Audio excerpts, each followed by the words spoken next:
안녕하세요. 사연에 빠지다의 DJ 민영입니다. 오늘도 첫 번째 사연 시작하기 전에 구독과 좋아요 버튼 꾹꾹 눌러주시고요. 그럼 오늘의 사연 바로 시작해 볼게요. 안녕하세요. 저는 40대의 흔한 남자입니다. 사실 흔하다는 표현을 해야 할지 뭐라고 해야 할지를 잘 모르겠어서 이런 표현을 썼는데요. 제 직업과 특징을 말한다면 다른 사람들처럼 열심히 살고 열심히 일하고 있는 사업가입니다.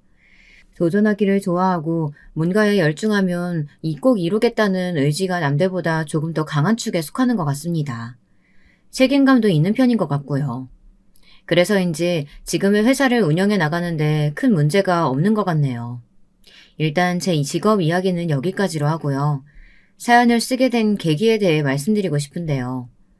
원래도 저는 이 사연 채널의 빅팬이긴 하지만 사연자로서 이 글을 쓰게 된 건 저희 가족 구성원 중 한 명 때문입니다. 왜 집집마다 문제 있는 사람들 한 명씩 있잖아요. 그리고 그거로 인해 말도 많이 나오죠. 저희 집에도 허구한 날 저를 못살게 굴었던 사람이 한 명 있거든요. 그러다 최근에 저희 장인어른께서 절 대신해서 색다른 행동을 하셨어요. 그게 이 사연을 쓰게 만들었고요. 그러니 오늘 사연은 사이다 글이라고 보셔도 될 것 같습니다. 사실 한 사람의 인생 이야기로 하기엔 드라마틱한 일도 많고 사건 갈등도 많았으니 아마 흥미로워서 끝까지 듣게 되실 텐데요. 혹여나 일이 있으시다 하더라도 주의 깊게 끝까지 들어주신다면 감사하겠습니다. 먼저 저는 꽤나 좋은 처가를 가진 사람인데요. 이것이 제 인생의 가장 커다란 복이라고 봐도 무방합니다. 왜냐하면 저는 날 때부터 부모 복이 없는 사람이었거든요. 저희 어머니와 아버지는 자식을 방치하는 부모님이셨고 집안은 중상층 수준이었습니다. 그런데 여러분, 꼭 부유한 집이라고 자식 키우기 좋은 환경 아닌 거 아시잖아요. 부유한 집안에서도 반항적인 자식들은 나오기 마련이고 말썽 피우는 자식도 있죠. 저는 막내로 태어났습니다. 다른 위의 형들처럼 말썽을 부리거나 부모님 속을 썩이는 자식은 아니었습니다. 하지만 매일같이 돈 문제로 혹은 여자 문제로 네가 잘났네 내가 잘났네 하며 싸우시는 부모님들에게 많이 지쳐있는 상태였답니다. 저희 어머니 아버지로 인해 집이 조용할 날이 하루도 없었으니까요. 단 하루도요. 두 분이 가장 많이 하신 말이 뭐였는지 아시나요? 너 때문에 자식 새끼가 저 모양 됐으니 네가 책임지고 나가라 였습니다. 서로에게 탓을 돌리기 바빴고 형들이 삐뚤어진 것에 대해선 아무도 자기 자신 스스로를 돌아보려고 하지 않았습니다. 게다가 저희 아버지는 무역사업을 하시는 분이었는데요. 여자를 꽤나 밝히셨습니다. 이건 저희 할아버지 때부터 내려온 어떤 기제 같은 건데요. 저희 할아버지도 여자를 집안에 그렇게 들여 할머니 속을 문드러지게 했다고 하시더라고요. 그래서 할머니가 아버지한테 바람만은 피지 말라고 결혼할 때 그런 말씀을 하셨다고 합니다. 그럼에도 아버지는 그 기질을 쏙 빼닮아 이곳저곳 다니며 바람을 피우시고 다녔습니다. 그걸 꼭 어머니에게 들키고 마셨죠. 당신 미쳤어? 아니 지금 여자 끌고 이 시간에 들어온 거야? 나 속 쳐다 죽는 걸 보고 싶어서 이래? 당신은 이래서 안 돼. 이래놓고 무슨 나한테 자식 교육을 운운해. 너나 잘해 이 자식아. 너부터 인간이 돼야 자식도 인간이 될 거 아니야. 어느 날 저희 어머니가 이렇게 악에 받쳐 소리를 지르는 것에 놀라 잠에서 깨어 나가보니 아버지와 술집 여자처럼 보이는 상간녀가 술에 잔뜩 취해 우리 집안 현관에 들어와 있더라고요. 너무 놀라 우뚝 서 있는 제게 그 상간녀는 아버지가 제 칭찬을 많이 한다는 어처구니 없는 말이나 늘어놓고 있었고요. 저는 무서워 그 길로 도망가 침대 밑에 숨어버렸습니다. 너무 무서웠어요. 그 여자를 쫓아내고 나서도 어머니와 아버지의 전쟁 같은 싸움은 계속되었어요. 당연한 수순처럼 말입니다. 저는 매일 그 싸움의 틈바구니에서 늘 가슴 졸이며 언제 두 사람이 안 싸울지 우리 집엔 평화라는 것이 언제 생기게 될지 그것만 바라고 있었죠. 그런데 어느 순간 이런 깨달음이 너무도 자연스럽게 찾아오더라고요. 제가 중학교 3학년쯤 되었을까요? 저는 나이에 비해 조숙한 편이었는데 어머니와 아버지의 이런 막장 같은 결혼 생활을 매일 앞에 두고 살다 보니 우리 집은 안 되겠구나, 희망이 없다라는 생각이 들더라고요. 어머니와 아버지는 언젠가 이혼하시겠다는 예감이 번쩍 들었습니다. 그리고 그 말은 실행되었죠. 당신 같은 여자랑은 못 살겠다. 애 때문이라도 살아보려고 했는데 안 되겠어. 당신 그 가난에 빠진 집구석에 돈 갖다 주는 것도 지긋지긋하고 매일 하는 잔소리도 지겨워. 애 셋 데리고 어디 잘 살아봐라. 웃기고 있네. 내가 할 소리 왜 네가 해? 내가 먼저 이혼 통보 날려주려고 했어. 나야말로 매일 바람이나 피어대면서 어디서 자식이나 안 만들어 올까 노심초사 사는 거 지겨웠어. 하기야 또 자식이 있을지도 모르지. 나한테 숨기는 건지도 모르겠지만. 있다 해도 더 이상 신경 쓰기 싫고 관여하기도 싫어. 당신이랑 인간하고 결혼한 건 내 인생 최대 실수야. 당장 갈라서자고. 너 같은 싸구려 인간 내가 버리는 거야. 이 미친 옆에 내가 못하는 소리가 없네. 마지막 날 이혼을 선언할 때마저 어머니와 아버지는 서로에게 칼을 겨누셨습니다. 그리고 저는 어머니 곁으로, 형들은 아버지 곁으로 가 살았습니다. 이때 누가 어느 부모 밑으로 갈 것이냐는 자식들이 원하는 바대로 이루어졌는데요. 형들은 그래도 어머니보단 아버지랑 사는 게 나을 것 같다고 하더라고요. 말은 그렇게 하는데 제 생각엔 아마도 아버지 쪽이 경제적인 지원이 더 낫겠다 판단하는 것 같았습니다. 속물들이었죠. 저는 반면 어머니를 선택했습니다. 저를 사랑하지 않는 어머니와 사는 걸 딱히 원했다기보다는 형 둘 다 아버지에게로 가겠다고 했으니 저라도 가지 않으면 안 될 것 같은 분위기였기 때문이죠. 어머니는 제가 같이 산다고 하니 그래, 너라도 와서 다행이구나 하며 반겨주셨고요. 아무튼 저희 형제는 그렇게 부모의 이혼으로 갈라지게 되었어요. 딱히 제대로 된 작별 인사도 하지 못했답니다. 그저 잘 살아라고 말하는 것이 전부였어요. 부모님이 뭐 터놓고 이야기할 기회를 준 것도 아니었고요. 그 후 저는 어머니 곁으로 가 어머니의 외가 되는 곳에서 함께 살게 되었고 오랫동안 형제들을 만나지 못했어요. 당시 어머니는 아버지와 이혼 후 이미 지칠 대로 지쳤다며 어떤 경제활동도 하고 싶지 않아 하셨고 우울증으로 나날이 힘들어 하셨습니다. 매일 새벽만 되면 소주를 마시는 어머니 모습을 볼 수 있었는데요. 그 모습이 안타까우면서도 슬퍼 보였습니다. 그래서인지 저는 얼른 집을 떠나 독립된 제 삶을 꿈꿔왔습니다. 예, 내가 믿는 건 너밖에 없는 거 알지? 난 너만 잘 되면 된다. 너는 우리 집안의 자랑이고 유일한 내 자식이야. 엄마, 형도 있잖아요. 왜 그렇게 말씀하세요? 그게 무슨 소리야? 네 형들은 다 나 버리고 지 아빠한테 홀라당 가버렸잖니. 나쁜 놈의 새끼들. 자식 키운 공은 없다고 하더니 그 말이 진짜였어. 난 걔네들 자식으로 생각 안 하련다. 그러니까 너도 앞으로 형이라고 생각 말고 그냥 우리 둘만 있다고 생각해. 우리 둘만. 이상한 광기가 도는 눈빛을 번뜩 하시며 하시는 말씀에 저는 살짝 소름이 돋았습니다. 그래도 어머니의 자식들이고 피를 나눈 형제들인데 무자르듯 딱 선을 그어버리시는 모습이 무서웠죠. 지금 가만 생각해보면 어머니도 무척 쇠약한 정신 상태에서 상황을 인식하는 분별력이라는 게 잘 생기지 못했던 것 같아요. 그러니 자신만의 세계에 빠져 매일 헤엄치고 우울해하고 힘들어했던 거였죠. 그러던 중 저는 원하는 대로 대학을 들어갔고 학비는 스스로 벌며 열심히 다녔습니다. 그리고 아내를 만났죠. 아내는 저와 같은 대학교에 다녔는데 전 사실상 굉장히 꾀지지한 차림이었고 아내는 언제나 부유해 보이는 차림이었습니다. 누가 봐도 사는 집 딸이었죠. 근데 그런 저의 어떤 모습을 보고 좋아하게 된 건지 아내는 저를 좋아한다며 고백을 해오더군요. 석원아, 나랑 연애해보지 않을래? 나 너 1년 전부터 쭉 좋아하고 있었어. 아내는 저와 빈부의 차이가 정말 많이 나 보이는 사람이었기에 늘 거리감을 두고 있었는데 너무 놀라 말이 나오지 않았습니다. 그리고 저는 이윽고 처음 연애라는 걸 하며 제가 상상치 못했던 사람과 놀랍도록 빠른 속도로 사랑에 빠지게 되었습니다. 거기다 더 놀라웠던 건 뭔지 아세요? 제가 앞전에 처가복이 있다고 말씀드렸잖아요. 다정하고 순했던 아내와 더불어 아내의 가족들 모두 너무 따뜻한 사람들이었다는 겁니다. 아내의 집안인 처가는 예상대로 부유하고 어딜 하나 빠질 게 없는 집안이었는데요.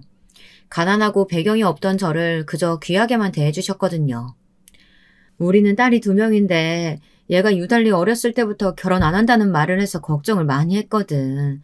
근데 어느 날부턴가 좋아하는 사람이 생겼다길래 누군지 무척 궁금했어. 혹시 이상한 논팽이 좋아하는 건 아닌가 걱정도 되고. 근데 딱 자네 같은 듬직한 사람 데리고 오니까 내가 더 안심이 된다. 우리 집에 들어와줘서 너무 고마워. 아닙니다, 장모님. 제가 부족하니 더 열심히 해서 이 사람 행복하게 만들어 드릴게요. 장모님과 저의 어색한 첫인사는 이런 식이었는데 장인어른 역시 말수는 별로 없으셨지만 빙그레 웃음을 지어주시며 환영해 주었습니다. 두 분 다 젊었을 땐 농사를 지으셨는데 대대로 내려오신 땅도 많으시고 하여 이제는 사람을 쓰시고 관리 정도만 하신다고 하더라고요. 한마디로 땅 부자셨죠. 정확히 알 수는 없었으나 아내에게 들은 정도만 따져봤을 때 정말 저와 차이가 많이 나는 집이었습니다. 반면 당시 저희 어머니는 굉장히 난처한 말들을 하며 저를 괴롭게 했는데요. 저희 어머니께서 친구분과 고스톱 도박에 빠지시다 그만 본격적으로 도박의 길에 빠지게 되었습니다. 그리곤 저에게 도움을 청하셨거든요. 2천만 원이나 되는 돈을 달라며 20대 중반에 들어선 저에게 도움을 청한 것이 얼마나 부담스러운 일이었는지 모릅니다. 그러더니 제가 결혼을 한다고 하자 기대하지 않았던 결혼 비용은 고사하고 난리가 나신 겁니다. 상견례 장에서부터 장모님과 장인어른에게 대뜸 이런 말씀을 하시더라고요. 아니, 요즘은 아들이 귀하지 않다, 딸이 귀하다 이런 말들 많이 하던데 저는 옛날 사람이라 그런 거 모르고요. 우리 아들 좋은 대기업 들어가 일도 열심히 하고 선자리도 정말 많이 들어왔어요. 워낙에 잘났으니 그럴 수밖에요. 근데 사돈댁이 기울어진다는 건 아니지만요. 어찌됐건 저로선 하나밖에 없는 아들 보내니 아쉬운 마음이 크네요. 하나밖에 없는 아들이요? 2명이 위로 더 있다고 하지 않았나요? 그거는 아들이라고 할 수도 없는 애들이고요. 얘가 진짜 아들이죠. 제 엄마밖에 모르는. 아무쪼록 제가 드릴 말씀은 저희 아들한테 잘하셔야 한다는 거예요. 제 아들이 거의 장모님 아들이나 다름없다 이렇게 생각하고 보내는 거니 그에 맞는 값도 치르셔야 하고요. 그게 무슨 말씀이신지 이해가 잘 안 가네요. 예단은 서로 안 하기로 했는데요. 네, 정말 저로서도 이해가 안 가는 말이었습니다. 사실 처가댁에서 집을 장만해줘서 들어가는 건데 그것도 부끄러울 마당에 어머니란 작자가 와서 아들 값으로 장사를 하려고 드시니까요. 상견례가 끝나고 이 일로 저는 너무 화가 나 어머니와 인연을 끊어야겠다고 생각했습니다. 장모님과 장인어른에게도 너무나 죄송하다 몇 번이나 말했죠. 무릎이라도 꿇고 싶은 심정이었습니다. 그런데 그때 아직도 잊지 못할 순간이네요. 두 분이서 저를 끌어안아 주시는 겁니다. 그러면서 하시는 말씀이 딸아이에게 들어 어느 정도 알고 있다며 고생 많았다고 하시는 거예요. 그가 너무 고생스러웠다고 들었어. 우리 딸애가 말은 많지 않아도 나는 다 알고 있었거든. 오늘 보니 우리 사이가 얼마나 힘들었을지 예상이 가네. 그간 고생 많았어. 이제는 정말 우리 아들이라고 생각하고 받아들일 테니까 죄스러워할 것도 없고 용서 빌 것도 없어. 감사합니다. 뭐라고 말씀드려야 할지 모르겠어요. 너무 감사합니다. 제가 눈물을 뜩뜩 흘리며 얼굴을 못 들고 있자 장모님이 저런 말씀으로 저를 일으켜 주시는 겁니다. 장인어른 역시 따뜻한 눈길로 이 상황을 바라보고 계셨죠. 여기에 저는 내가 드디어 진짜 가정을 만났구나, 좋은 사람들을 만났구나 하고 하늘에 감사할 수밖에 없었답니다. 저희 어머니는 그 후로도 끊임없이 돈 요구를 하셨습니다. 제가 좋은 집에 장가간 걸 알게 된 이상 가만히 있을 어머니가 아니셨죠. 언제 어디서 돈이 떨어지나 기다리고 있는 사람처럼 처가댁에 무슨 행사만 있으면 참석하려 들고 저희 아내와 저 사는 집까지 들러서 반찬 핑계로 집 앞에 죽치고 앉아있더라고요. 묻는 게 지겨워 비밀번호를 알려주었더니 글쎄 일주일에 5번은 집에 와 계시고 저희 아내는 또 오죽 얼마나 괴롭히는지 모릅니다. 시집살이라고 하죠. 우리 귀한 아들 잘 대접해야 한다며 아내를 시집살이 시키려 들더군요. 우리 아들 시금치도 못 먹는데 왜 시금치 같은 걸 만들고 그러니? 살림 하나도 똑부러지게 못하면 아내로서 자격 박탈이야. 아님 너 지금 잘 사는 집에서 살았다고 유세라도 떨고 싶은 거야? 고기 반찬 만들라고 내가 몇 번이나 말했니? 어머님 그게 아니고요. 제가 저번에도 말씀드렸다시피 이희가 고기를 안 좋아해서 만든 거예요. 저도 어머니가 자꾸 이러시니까 스트레스 받아요. 요란도 떤다. 네가 고기 굽기가 귀찮은 거겠지. 어디 내 아들 탓하고 앉아있어. 어머니, 그만하세요. 저희 어머니 대단하시더군요. 그때 제가 못 참고 그랬습니다. 인연 끊기로 결심한 거 이제 정말이지 끊어내야겠다고요. 엄마, 나 도저히 엄마 받아줄 수가 없어요. 내가 이 돈 줄 테니까 이제 더 이상 우리 보지 맙시다. 서로 죽는 날에나 보고 살자고요. 저 그동안 많이 참았어요. 그건 엄마가 더 잘하시겠죠. 이제 엄마 얼굴 보는 것만으로도 스트레스예요. 막말로 엄마가 해준 게 뭐 있다고 엄마 노릇이 시어머니 노릇 이렇게 하는 겁니까? 이제 다 그만둡시다. 뭐? 너 어떻게 엄마한테 어떻게 그런 말을... 저희 어머니는 뒤로 넘어갈 기세를 보이셨지만 저는 그대로 쭉쭉 말을 이어갔어요. 이젠 어머니 보고 살고 싶지 않고 그냥 이게 우리 가족의 최선이라고요. 슬프지만 맞았습니다. 아내는 울음을 그치지 못하고 조용히 눈물을 닦고 있었는데 어머니가 나가시고 난 뒤 제가 아내를 껴안으며 더 이상 저희 어머니 못 오게 하겠다고 했죠. 지금 생각해도 이거 하나는 잘한 것 같네요. 그런데 인생의 힘든 일은 모조리 같이 샌드위치처럼 껴오는 건가 봅니다. 이것이 제 운명인가 봐요. 어머니가 여전히 집문을 두드리고 고함을 치고 있는 사이 처제가 미국에서 완전히 귀국을 한 겁니다. 처제는 사실 저희 결혼을 유일하게 반대한 사람이에요. 성격이 까탈스럽고 이것저것 재고 따지는 걸 좋아하는 사람이었어요. 거기다 본인이 미국에서 유학도 갔다 온 스펙도 있겠다. 일단 학력이 처지거나 직장이 처지면 무조건 깔보는 습성마저 있었답니다. 그래서 저를 보면 늘 빈약한 집안 배경을 얕잡아보는 듯한 그런 태도를 취하였죠. 그날도 제가 어머니 때문에 한창 힘들어하던 도중 회사에서도 야근이 많아 기진맥진할 기세로 처가에 들렸을 때의 일이 벌어졌습니다.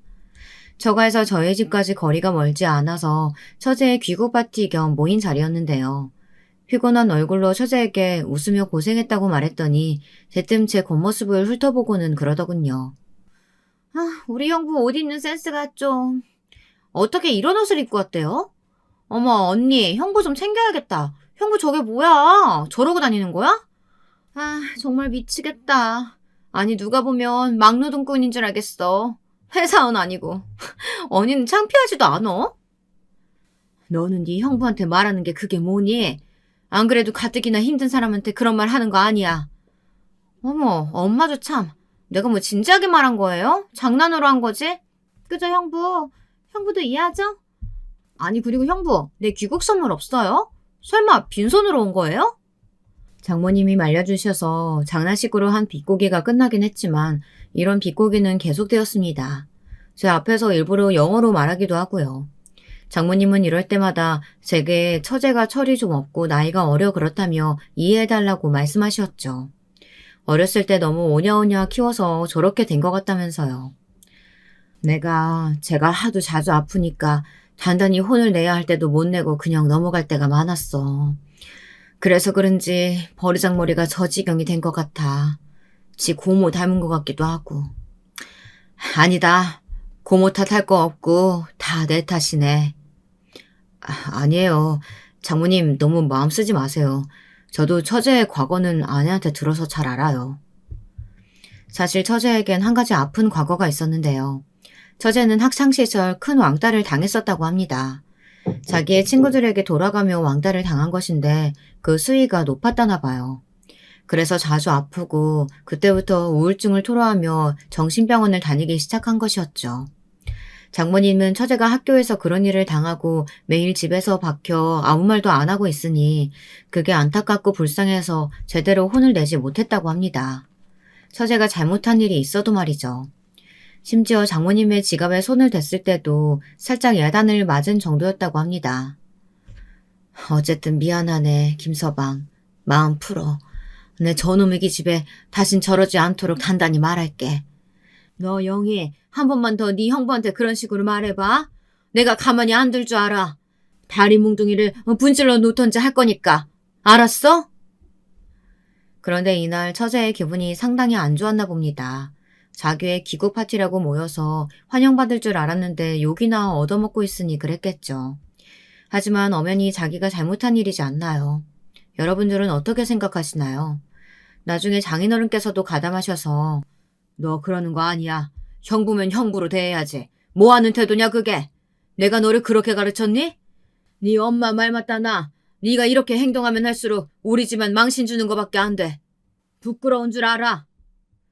하고 한마디를 했는데 그런데도 불구하고 사과 한마디 안 하고 입만 삐죽이다 방으로 들어가더라고요. 그리고 이 일로 양심을 품었는지 저를 죽도록 미워하기 시작했습니다. 그야말로 말 그대로 죽도록이요. 명절날에도 조용히 저를 노려보며 혼자 궁시렁거리곤 했어요. 그런데 그걸 자세히 들어보면 제 욕이라고 하더군요. 아내를 통해 알았습니다. 아내가 제게 한숨을 푹 쉬며 여보 미안해. 집에 꼭 한 사람씩은 문제 있다고 하던데 나는 제가 커서도 저럴 줄 몰랐어. 라고 말하더군요. 처제는 참고로 우리 아내와 사이가 그렇게 좋지 않습니다. 아내의 수더분한 성격을 싫어했고 궁상 맞다고 생각했어요. 예를 들어 아내가 저렴한 치약을 고르면 그거 가지고 왜 저러냐며 타박했고 화장을 안 하고 나타나면 사람들 시선을 좀 신경 쓰라느니 하는 그런 말들을 했고요. 자기와는 다른 아내를 어떠한 이해 없이 비난만 해대는 거죠. 근데 사실 저는 열등감이라고 봤습니다. 처제보다 우리 아내가 훨씬 마음씨도 외모도 이뻤거든요. 그러니 어딜 가도 사람들이 아내를 더 친근하게 생각하고 칭찬을 많이 해줬는데 처제는 반면에 사람이 뾰족하고 못된 말만 찍찍 남발하니 그게 질투가 났던 것 같더라고요. 양이 쟤는 나도 못 말려. 그래서 당신이 어머니 문제에 나서준 것처럼 나도 내 동생 문제에 노력해볼게. 그래, 근데 너무 애쓰지 마. 나도 장모님이랑 장인어른 그리고 당신이 외로 내 편 들어주고 해줘서 기분 상하지 않았으니까.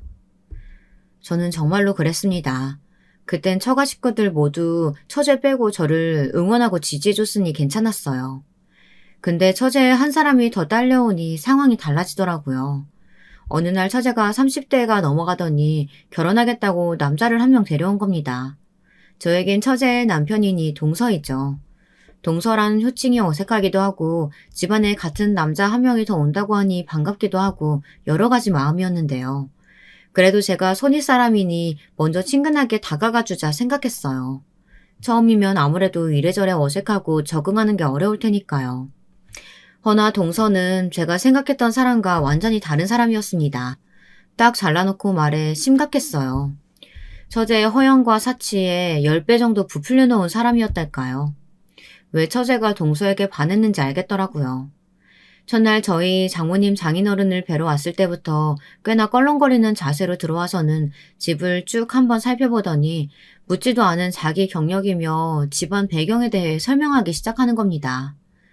동서는 정형외과 의사였는데 자신의 집안 전체가 모두 의사 집안에 친척들은 법조계에 몸을 담고 있다고 하더군요.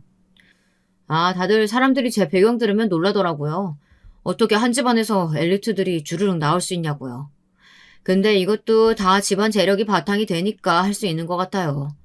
저나 누나나 동생들 모두 꾸준히 좋은 집안에서 좋은 과외 받으면서 살았으니 누릴 수 있었던 거죠.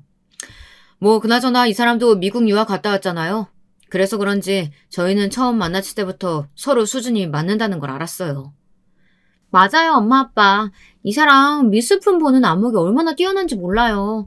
어쩔 땐 나보다도 놀랄 만큼 미술사에 대해 쫙 깨고 작품에 대해 줄줄 읊더라니까요. 두 사람이 그저 어떻게 만났는지를 물었을 뿐인데 동서는 자기 자랑부터 멋들어지게 해댔습니다. 과하게 의도적이었죠.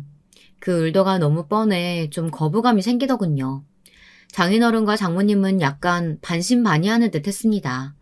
처제가 마음에 들어하니 허락은 하는데 동서란 사람 자체에 대해선 의구심을 품으신 거죠. 사실 사람 보는 눈이 그렇게 다르지 않은데 어른 눈엔 아마도 동서의 됨됨이나 인성 이런 것들이 더 잘 보여지지 않았겠어요. 그래도 저는 일부러 처제에게 축하한다며 행복한 결혼 생활 하라고 축을도 넉넉하게 하고 처제가 원하는 이것저것 요구사항을 들어줬답니다. 처제가 결혼할 때 건조대와 식기세척기가 필요하다고 했는데 아내가 한참 고민하길래 제가 그냥 해주라고 했거든요. 가격이 비싸긴 했지만 한 번뿐인 결혼이니 들어주자고 했죠. 사실 저희는 아파트라고 해도 작은 평수에서 생활비도 200 넘지 않는 선에서 쓰고 있었거든요. 아내를 낳고 나서도 워낙에 절약하는 습관이 강했던 아내인지라 아이 용품 빼고는 아껴 쓰고 있었고요. 그런데 아내가 아이를 낳고 나서 이때부터 동서와 처제가 쌍으로 태클을 걸어오는 겁니다. 정말 너무 얄미웠고 사람이 어쩌면 이렇게 독할까 싶었는데요. 저도 점점 마음속에 분이 쌓이는 게 느껴질 정도였답니다. 처음 아내가 낳은 아이를 보러 온 처제가 장난식으로 자꾸 못생겼다고 하는 겁니다. 형부를 닮아 그런가? 코가 너무 작고 눈도 너무 찌끄만하네. 애기들은 원래 그렇지. 그리고 네 형부는 잘생긴 편이야. 언니, 눈 갈아 끼워야겠다. 형부가 뭐가 잘생겼니? 여보 안 그래? 형님, 제가 뭐라고 해야 될지 모르겠네요. 맞다고 하면 기분 상하시려나? 두 사람은 이런 식으로 속을 긁어댔습니다. 기분이 별로 안 좋긴 했지만 아이도 있었고 해서 참아 넘기기는 했죠. 근데 저희 딸아이가 커가면서 걷는 게 좀 느리고 언어가 좀 늦으니까 옆에서 자꾸 문제가 있는 거 아니냐, 학원이라도 보내야 하는 거 아니냐며 온갖 간섭을 하는 겁니다. 에휴, 정말 묻지도 않는 조언이랍시고 옆에서 3시간, 4시간 해주는 사람들 얼마나 짜증나는지 여러분들은 혹시 경험해 보셨나요? 저는 단단히 경험했습니다. 물론 동서도 한몫했죠. 동서는 슬그머니 이런 말까지 얹더라고요. 제가 이혼 가정에서 자랐다는 걸 듣고 말입니다. 형님, 아버지 역할도 중요해요. 형님이 좋은 가정 환경에서 자라시지 못한 거 들었거든요. 배우지 못하셨을 수도 있지만 형님이 아버지 역할 잘해주셔야 한다고요. 혹시 또 알아요? 애들 엇나가는 거 순식간이거든요. 듣기로는 형님이 이혼 가정에서 자랐다고 하던데. 동서, 물론 나도 알고 있지. 내가 그걸 모를 리가 있나. 근데 이혼 가정에 대한 편견 같은 거 있나? 순간 불쾌해져서 저도 모르게 확 쏘아붙였습니다. 이미 저는 우리 아이와 잘 놀아주고 있고 열심히 육아에도 참여해주고 있는데 가정환경에 대해 논하니 짜증이 났거든요. 거기다 결정적으로 이 사건이 생기면서 처제와 동서는 이제 멀리해야겠다는 결론이 섰습니다. 그날은 처제와 동서가 우리 아이 초등학교에 입학하는 날이라고 해서 축하해주겠다고 식구들 모두가 함께 모인 날이었습니다. 우리 딸 아이가 장기자랑을 한답시고 앞에서 열심히 춤도 추고 노래도 불렀는데요. 딸아이 꿈이 연예인이거든요. 다들 한 번씩 그런 꿈은 꾸잖아요. 특히 어린 아이들이 TV나 이런 곳에 노출되다 보니 딸아이도 연예인을 하고 싶어 했는데요. 그걸 보던 동서와 처제가 한껏 비웃기 시작하는 겁니다. 아니 언니 너무한 거 아니야? 준이 저 실력에 무슨 연예인이래? 저 정도면 기획사도 못 들어가. 아무리 애기들 재롱잔치라고 해도 그렇지 저렇게 나대다가 학교에서 왕따 당하겠어. 여보 그만해. 애가 들으면 상처받겠어. 근데 조금 보기 그렇긴 하네요. 연예인이면 갖춰야 할 게 얼마나 많은데 준이가 얼굴이 형님 닮아서 못생기고 키도 작잖아요. 뭐 요즘 애들 나이 먹으면 키 큰다고 하긴 하지만 그건 모르지. 형님이 키가 작으시니 그 유전자가 어디 가겠어요? 맞아 형부. 너무 기분 나빠하지 마세요. 우린 준이가 귀여워서 그러는 거예요. 언니도 기분 나빠하지 마. 난 우리 준이가 나처럼 좀만 더 이뻤으면 연예인도 할 수 있고 좋겠는데 안타까워서 그래. 절대 받아들일 수 없었죠. 이건 대놓고 저를 물먹이는 소리였습니다. 말이 먼저 나가더군요. 저기요 처제 동서. 지금 우리 애한테 뭐 하는 짓입니까? 어른이 되어서 이게 지금 말이 된다고 생각합니까? 잘했다고 박수 쳐주진 못할 망정 뭐가 뭐 어째요? 처제는 그럼 지금 그렇게 본인 얼굴에 만족해서 매일 성형외과 다니면서 얼굴 뜯어고치고 그러는 겁니까? 동서도 그런가요? 한순간에 분위기가 험악해졌고 딸아이는 결국 울고 말았습니다. 동서와 처제가 깔깔거리며 저딴 소리들을 늘어놓으니 결국은 딸애를 울리고 만 거죠. 딸애가 울면서 아빠 내가 괜히 한 것 같아. 나 춤도 못 추고 얼굴도 못생겼는데 내가 괜히 했어. 너무 창피해. 이렇게 말하는데 마음이 찢어지더라고요. 몸이 덜덜 떨리고요. 딸아이를 데리고 잠시 밖에 나갔다가 다시 한 소리 하러 들어왔더니 역시나 장모님과 장인어른이 두 사람을 호되게 야단치고 있었습니다. 영희, 너 내가 말 안 했냐? 윤서방, 자네도 이러는 거 아니지? 왜 아이한테 그런 쓸데없는 말을 해서 가슴에 멍을 만드나? 나는 인격 형성되지 않는 사람이 제일 싫어. 아무리 잘나고 사람이 쓸모가 많아도 다른 사람 함부로 비하하고 멋대로 구는 사람은 싫단 말일세. 내 말 무슨 말인지 알겠나? 그런 사람이면 그 쓸모도 쓸모 있는 게 아니야. 그냥 사람 껍데기만 뒤집어 쓰고 쓸모 있는 척 사는 거지. 장모님이 어렵게 말씀하셨지만 그것은 너무나 지당하신 말씀이셨어요. 동서는 장모님이 잔뜩 열이 올라 화를 내니 아무 말도 못하고 처제와 비슷한 얼굴로 앉아있다 가더라고요. 두 사람에게선 사과 문자 하나 없었습니다. 아내는 거기에 또 열이 받아 했고요. 아내는 원체 마음이 약한 사람이라 잘 울기도 했고 또 상처도 잘 받는 만큼 여린 사람이었어요. 그 일로 동생에 대한 실망이 컸는지 두 번 다시 처제와 연락하고 싶지 않다고 전화번호까지 지워버리더군요. 저도 괜스레 마음이 아팠습니다. 딸에게 미안했고요. 하지만 전 왠지 모르게 불길한 느낌이 느꼈습니다. 이 정도에서 끝나지 않을 거라는 더 불길한 일이 일어날 것 같은 예감을요. 더군다나 당시 제게 새로운 일이 생겼는데요. 때마침 전 회사에서 힘든 나날을 보내고 있었습니다. 한 번도 그런 적이 없었는데 도저히 맞출 수 없는 상사를 만나 매일이 갈등의 연속이었습니다. 그러다가 마침 제 회사 동료였던 사람이 좋은 아이템이 있다고 하면서 회사를 나간다고 하더군요. 그리고 제게 제안을 한 거예요. 저는 이때가 아니면 더 기회가 없을 것 같아 알았다고 하고는 아내에게 동의를 얻었습니다. 여보, 동료네 쪽 아버지가 공장도 운영하시고 아이템이 꽤 괜찮아서 하고 싶은데 괜찮을까? 당신만 동의해주면 난 금방이라도 띄워주고 싶어. 우리 애한테 자랑스러운 아빠가 되고 싶어. 비록 대학도 내 돈으로 다니느라 늦게 졸업했고 회사도 늦게 들어갔고 집안 형편도 썩 넉넉하지 못하지만 내 인생만큼은 새롭게 살 수 있잖아. 우리 애한테 더 좋은 환경 만들어주고 싶어. 아내는 제 말에 알겠다며 어렵게 동의했어요.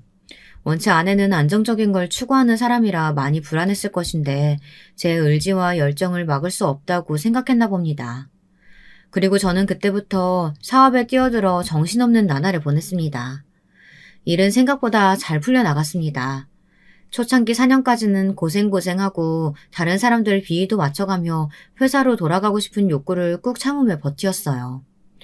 4년에서 5년은 거의 버티었다고 보는 게 맞을 겁니다. 근데 그 버팀을 참고 견디었더니 이제서 일이 제 뜻대로 풀리기 시작하더라고요. 물론 여기에 시기 질투하는 사람은 상당했고 특히 가족 중에도 있었습니다. 일단 저희 어머니였죠. 그때 어머니가 암으로 수술을 받고 투병 중이었는데요. 그것까지 외면할 수 없어 수술비를 보태주었더니 계속해서 저를 찾아오시더군요.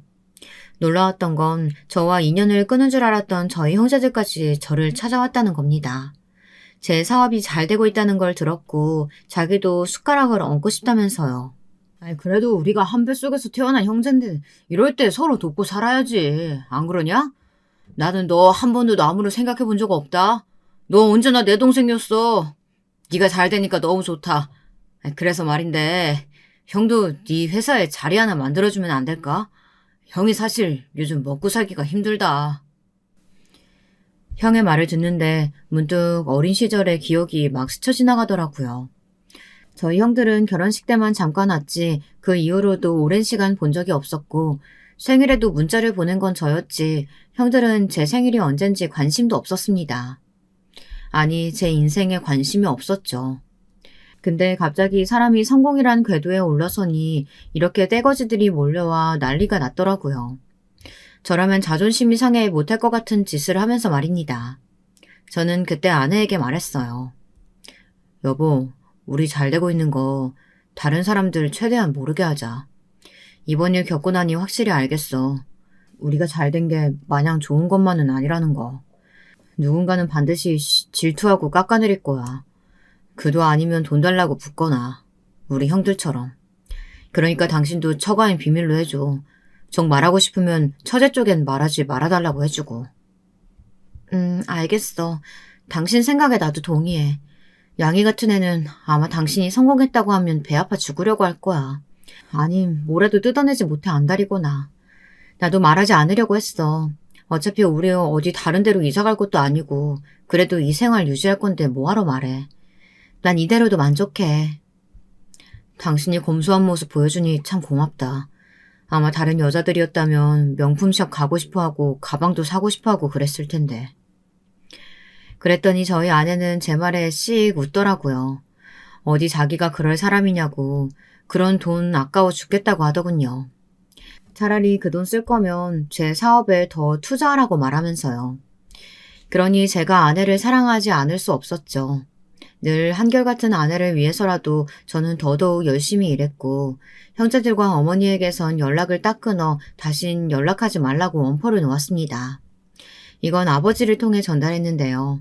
아버지는 오랜만에 온 자식의 연락에 약간 놀라신 듯 하더니 알겠다고 어색하게 전화를 끊으시더군요. 아무쪼록 저는 이대로 지금의 평화를 이어가고 싶었답니다. 하지만 처제가 아이를 낳고 동서가 자기 개인 병원을 차려 잘되기 시작하면서 둘의 허세가 하늘을 찌르기 시작하더군요. 처제가 아이를 낳은 건 좋은 일이었으나 문제는 처제가 자꾸 저희 아이와 비교하면서 자기 애는 뭐가 더 잘났네, 더 잘났네 이런 말들을 하는 거예요. 아내는 되도록 처제의 연락을 받지 않으려고 했지만 처제는 일방적으로 전화를 해댔죠. 아내가 전화를 안 받으면 저에게까지 연락해서 언니를 바꿔달라고요. 언니, 우리 애는 벌써부터 예체능에 재능을 엄청나게 보이는 것 같아. 내가 하나를 가르쳐주면 열을 안다니까? 글쎄 어제는 피아노를 가르쳐줬는데 바이올린도 하고 싶다는 거야. 아무래도 두 개 다 가르쳐봐야겠어. 그래야 우리 애가 뭘 더 잘하는지 알 수 있지. 언니 애는 그러고 보면 참 안쓰럽다. 우리 애기처럼 다 잘해야 되는데. 얘, 그렇게 어린애한테 자꾸 뭐 배우라고 강요하고 그럼 못 써. 너 너무 어렸을 때부터 애 영어 유치원 보내고 한글도 못 듣는 애가 얼마나 힘들어했어. 그거 잊었어? 괜히 스트레스 주지 말고 자유롭게 키워. 그래야 애를 알아가고 하는 거야. 매일 맘카페 같은 데 가입해서 자꾸 이상한 말만 주워듣지 말고. 어머머머, 언니 질투하는 거야? 우리 애가 너무 잘나서 그래? 참나. 언니, 아무리 그래도 동생 애 질투하는 건 너무했다. 언니 애가 잘나지 못한 걸 왜 나한테 풀어? 언니도 그럼 학원 보내고 가르치고 해. 너무 안 하니까 점점 애가 이상해지잖아. 하기야, 그것도 경제력이 뒷받침 돼줘야지. 형부가 시원치 않으니 언니도 하고 싶은데 못하는 거겠지? 그러길래 형부 좀 괜찮은 남자로 골라서 결혼하지 그랬어. 너 말 그만 못해? 자꾸 유치하게 나올 거야? 네 형부 벌이에 대해 네가 뭘 안다고 함부로 짓거려. 내가 왜 몰라. 형부 벌이로 언니 식구 겨우 먹고 살잖아. 우리 남편 의사야. 의사 월급이 얼만진 알아? 가늠이나 돼? 개인 병원까지 떡하니 차려줘서 잘 나가는 의사 남편이니 나는 아무 걱정이 없어요. 그리고 언니가 뭘 알아? 원래 애는 여기 서울 아줌마들이랑 계속 정보 주고받으면서 키우는 거야. 나중에 두고 보자고. 알게 되겠지. 부모 경제력에 따라 애 수준도 어떻게 차이가 나는지. 원래 애도 부모 수준 따라가는 거거든. 아내의 말에 발끈한 처제는 이렇게 다다다 악질적인 말을 쏘아붙였습니다. 그러면서 자기네는 부유한 경제력이 뒷받침되니 이런저런 과외도 시키고 학원도 보낼 수 있다며 저희를 안타까워하더군요. 아내는 여기에 하고 싶은 말이 많은 얼굴이었지만 제 얼굴을 보고 한번 참는 듯 했습니다. 제가 처제네 쪽엔 항구하라는 약속을 지키려고요. 솔직히 저도 그 말을 듣고 인간으로서 화가 나지 않은 건 아니었습니다. 너무 비인간적인 말이잖아요. 그런데 저는 그냥 무시해버렸어요. 어차피 제가 동서보다 버는 돈이 훨씬 많고 처제가 말한 그 수준 차이는 이미 어마어마할 테니까요. 그리고 저와 아내는 이미 아이가 원할 때 나중에 유학을 보내주기 위해 다 결정을 해놓은 상태였어요. 그 때문에 더 그런 말들에 발끈하지 않았습니다. 사실 열등감이 있고 자격지심이 있는 사람들이 발끈하고 곱씹고 힘들어하는 거지. 저희는 이미 충분히 행복하고 다 갖춰져 있었습니다. 그러던 어느 날 대형 사건이 일어나고 말았습니다. 이날 동서도 처제도 제게 깊이 고개를 숙이게 되었는데요. 처가가 한바탕 뒤집혀지고 말았네요. 이날은 장인어른의 생신날이었어요. 평소에도 저를 아들처럼 대해주시는 장인어른이셨기에 어떤 선물을 해드릴까 고민했습니다. 그러다 구두를 골랐습니다. 장인어른은 신발에 관심이 많은 멋쟁이셨거든요. 그래서 백화점에서 좋은 구두를 하나 포장해 처가에 도착을 했죠. 마침 처제와 동서도 함께 와 있었는데 어쩐지 두 사람의 어깨가 바짝 올라가 있었습니다. 형님 왔어요? 저희 먼저 도착해 있었어요. 차가 많이 막히셨나 봐요. 처음엔 이렇게 동서가 살갑게 굴더라고요. 원래는 본체 만체하던 동서가 웬일로 저러나 싶었습니다. 처제 역시 오늘따라 저를 보고는 아무 말도 않더라고요. 평소 같았으면 형부 오늘 너무 피곤해 보이신다. 다크서클이 한가득이에요. 하며 괜한 핀잔을 주었을 텐데 말입니다. 이상했죠. 자, 다들 모여 앉게나. 얼른 밥부터 먹자고. 배고프지? 어찌됐건 일단은 장모님이 생신상을 차려놓으셨으니 다 같이 둘러앉아 정성스러운 잡채와 불고기, 장인어른이 좋아하시는 굴을 비롯한 음식들을 양껏 먹고서는 비교적 화기애애한 분위기를 이어갔습니다. 장인어른이 최근에 장기에 빠지셨는데 저도 한때 장기에 관심을 뒀어서 그 얘기를 주거니 받거니 하고 있었죠. 그러다 배가 좀 꺼졌다 싶었을 즈음 후식으로 아내가 직접 만든 케이크를 꺼냈었죠. 우리 아내는 워낙 솜씨가 좋아 베이킹도 직접 할 수 있었거든요. 아내가 만든 케이크에 적힌 정성스러운 문구, 사랑하는 아빠 오래오래 행복하게 사세요 라는 문구를 보고는 장인어른께서 감동스러운 눈물을 지으셨습니다. 아이고, 우리 딸이 역시 최고네. 고맙다, 고마워. 장인어른, 이거는 제 선물입니다. 장인어른께서 이 브랜드 구두 좋아하시잖아요. 신고 친구분들께 자랑도 하시고 좋은 곳도 많이 다니세요. 제가 구두를 선물해드린 이유는 사실 장인어른이 신발에 관심이 많기도 했지만 장모님과 해외여행을 계획 중이라고 들었거든요. 그래서 유럽이나 그런 경치 좋은 곳을 간다면 이 구두를 신고 사진을 멋들어지게 찍는 것도 좋은 추억이 될 것 같아 선물해 드린 거였습니다. 장인어른은 예상대로 너무나 좋아하셨어요. 반짝거리는 구두가 너무 마음에 든다며 해외여행 가실 때 꼭 가져갈 거라고 몇 번이나 말씀하시더군요. 아이 같은 그 모습에 저도 덩달아 미소가 지어졌습니다. 근데 이런 분위기를 방망이로 내동댕이 치듯 깨버린 건 동서였습니다. 동서가 갑자기 픽 하며 웃더니 장인어른을 데리고 밖에 나가자고 하더라고요. 바람도 쐬고 가까운 곳을 걸으면 좋을 것 같아서요. 제 선물은 밖에 있거든요. 의기양양하게 웃는 처제를 빼곤 모두가 의아했습니다. 무슨 선물이길래 밖에다가 준비해놨다는 건지 궁금했죠. 그리고 장인어른 역시 기대하는 표정으로 나가셨는데 외제차가 떡하니 서 있더라고요. 벤츠였는데 장인어른께서는 그 차를 보고 약간 멋쩍은 미소를 지으셨습니다. 아니, 정말로 이걸 선물로 주는 거야? 선물이 너무 커서 부담스러운데. 아니에요, 장인어른. 의사사위 성인이 이 정도는 받아주셔야죠. 그리고 제가 얼마 버는 놈인지 아시지 않습니까? 이 정도는 전혀 무리 아니니까 받아주세요. 동서는 저를 보며 장인어른에게 그렇게 말하더군요. 이상하죠. 선물은 장인어른에게 주면서 저를 보고 말하더군요. 그리고 장인어른이 고맙다고 하는 말을 듣고서는 동서는 흐뭇하게 웃더니 갑자기 저에게 다가와 귓속말로 그러더군요. 지금 생각해도 정말 폭탄 발언이었는데요. 형님, 그것도 선물이라고 준비했어요? 하여튼 구질구질한 건 알아줘야 한다니까. 형님 아무리 못해도 제 수준은 맞춰오셨어야죠. 저희 안사람한테 못 들으셨어요? 구두가 뭡니까 구두가. 빈털털이 자랑하는 것도 아니고.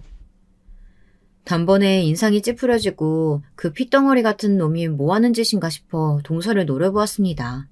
문제는 그 귓속말이 무척이나 컸다는 점이고 그것을 뒤에 있던 장인어른이 들으셨다는 겁니다. 장인어른은 손에 쥐고 있던 차키를 그 자리에서 곧바로 동서에게 집어던졌습니다. 그러더니 제 정체를 밝혀버리셨죠. 뭐라고? 자네 지금 뭐라 했나? 빈털터리? 이거 큰일 났구만. 자넨 겨우 을사겠지만 자네 앞에 있는 우리 김서방은 아마 몇십억 대의 자산을 만든 사람이야. 증거가 필요하겠지? 자, 이게 바로 우리 김서방 건물이네. 여기 있는 회사 보이나? 자, 명함도 보여주지. 직함도 보이지? 자네 형님이란 사람이 이 큰 회사를 운영하는 사람이야. 이제 네 분수 좀 알겠어? 동서는 제 회사 명함을 보자마자 그야말로 쓰러질 듯한 표정이 되어 저를 쳐다보았습니다. 아마도 놀랐을 거예요. 사실 제 회사가 의료계와 연관이 되어 있는 회사이고 의사가 아니더라도 모를 수 없는 회사였거든요. 그러니 더더욱 놀란 동서는 넙죽 엎드릴 기세로 처제와 저를 번갈아 보더군요. 처제도 너무 놀라 제 아내를 쳐다보고 있었고요. 아내는 처제를 일부러 외면하고 있었습니다. 언니 진짜야? 형부가 정말로 저런 위치의 사람이라고? 말도 안 돼. 그럼 왜 말 안 한 건데? 왜 속인 건데? 속이다니 뭘 속여. 내가 너한테 왜 속속들이 우리 집 사정을 말해야 하는데? 난 처음부터 너를 말할 가치도 없는 사람이라고 생각했어. 넌 우리 가족에게 믿을 수 없는 사람이었다고. 누가 너를 이렇게 만들었니? 영희야, 이젠 제발 정신 좀 차려라. 병원 망해가는 거 모를 줄 알아? 우리 다 알고 있어. 여기에서 아내의 말에 동서는 정말로 무릎을 털썩 꿇어버리더군요. 아마 동서는 모를 거라고 생각했지만 저희는 모두 알고 있었거든요. 동서의 병원이 망해가고 있고 불친절한 진료로 소문이 안 좋게 나 적자를 보고 있다는 것을요. 그런데도 무리해서 외제차를 선물해 저를 무시하려 했던 동서를 어떻게 생각해야 할까요? 여러분은 어떻게 생각하시나요? 저는 이미 저를 대신해 그들을 짓밟아주고 있는 아내를 보니 그만하면 됐다 싶어 아무 말도 않고 지켜보고 있었습니다. 그런데 여기서 장인어른이 통쾌한 한 방을 날리셔 마무리를 지으시더라고요. 아, 그리고 자네가 선물한 이 차 도로 가져가게. 이미 큰 사이가 내게 외제차라면 몇 대를 선물해줘서 질려서 안 타려던 참이니까. 사람이 건방을 떨어도 정도가 있지. 어디선 이런 말도 안 되는 시건방을 떨어? 자넨 이 기회에 단단히 알게나. 사람이 짖고 까부는 것도 상대를 봐가면서 해야 한다는 걸. 알겠나? 이제 그럼 꼴도 보기 싫으니까 둘 다 꺼져. 양이 너도 이제 없다 생각할 테니 다신 집에 들락거리지 말아라. 장인어른의 이 한방은 정말이지 통쾌했습니다. 두 사람은 눈물을 질질 흘리며 집으로 돌아갔고 그날의 생신 파티는 조금 어그러지긴 했지만 저희끼리 축하하는 것으로 마무리를 했어요. 장인어른은 이날 제 손을 잡고 그러시더군요. 자네가 많이 애쓰고 참아준 거 알아. 나는 자네같이 그릇이 넓은 사람도 없다고 생각하네. 자네 아랫사람이 꼴보기 싫은 행동 수차례 했는데도 그걸 다 넘어가 주지 않았나. 그걸로도 이미 증명이 된 셈이지. 내가 뭐 재산이랄 것도 당연히 자네보다 별로 없고 가진 건 크게 없지만 난 자네를 내 가족으로 맞이해서 그게 너무 고맙고 천운이라고 생각하네. 자네는 하늘이 내려준 복이야. 이 말은 아마 평생 잊혀지지 않을 겁니다.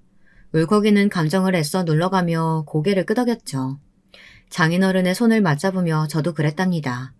앞으로 남은 날 효도도 많이 하고 있는 힘을 다해 도움이 되어드리겠다고요.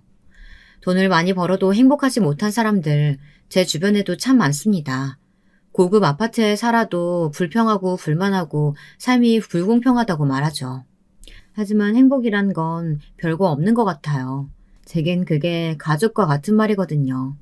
어린 시절 갖지 못했던 가족을 이렇게 처가를 통해 얻었으니 더 바랄 게 있겠나요? 저는 지금 이 상태로 충분히 만족한답니다. 지금까지 사연 들어주신 분들 모두 가족을 소중히 생각하는 마음으로 오늘 하루 잘 마무리하셨으면 좋겠습니다. 사랑합니다. 여러분, 두 번째 사연 시작하기 전에 좋아요와 구독 꼭 눌러주실 거죠? 그럼 두 번째 사연 바로 시작합니다. 안녕하세요. 저는 평범하고 특색 없는 여자 사연자입니다. 그리고 제가 겪었던 기가 막히고 코가 막히는 이야기를 사연으로 써볼까 합니다. 다름 아니고 시댁 쪽의 이야기를 하고 싶어요. 결혼 당시에 시부모님은 별거 중이셨습니다. 시아버지께서는 시댁의 옛날 집이라는 지방에 내려가 계셨고 시댁에는 시어머니 혼자 기거하고 계셨죠. 그렇게 된 지 약 1년이라는 얘기를 당시에 들었었어요. 시부모님 두 분의 사이가 소원해진 것은 그보다도 훨씬 오래되었다고 했었고요. 요즘에 황혼 이혼이 꽤 많다잖아. 충분히 그럴 수도 있지. 이혼이 아니라 별거를 하시는 거면 더욱 신중하신 분들일 수도 있어. 저는 그리 여기면서 시부모님의 별거를 예사로 받아들였더랍니다. 참고로 남편이랑 연애를 정확히 1년 3개월 하고서 결혼식을 올렸는데 연애를 하는 동안에는 서로의 집안에 대해 많은 대화를 나누지 않았습니다. 서로의 관계에만 충실했던 것 같아요. 저는 친정 식구들에게 남편하고 진지하게 만나는 사이이며 결혼까지 생각하고 있다고 말을 진작에 전달했었고요. 친정 식구들은 그러냐면서 좋게 잘 만나보라고 한 게 다였습니다. 꼬치꼬치 캐묻거나 깊이 관여를 하지 않았어요. 저의 경우가 이러했기에 남편 쪽도 비슷하거나 마찬가지일 거라고 여겼더랬죠.